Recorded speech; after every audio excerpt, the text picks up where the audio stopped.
对面有个女孩，好像在偷瞄我，让我心里的小鹿转过来转过去，不行啦，这样下去不行啦。B 这个女孩长得还不赖，我鼓起勇气走过去，看她好害羞，脸红得像苹果，难道被我的热情吓坏了？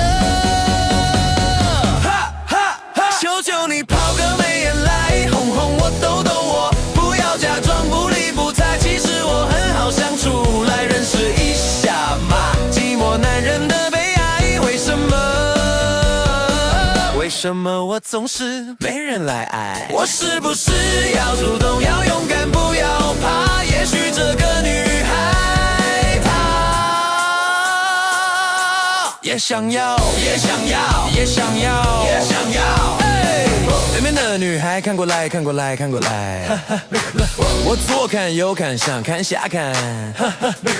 我想了又想，我猜了又猜，原来每个女孩都不简单。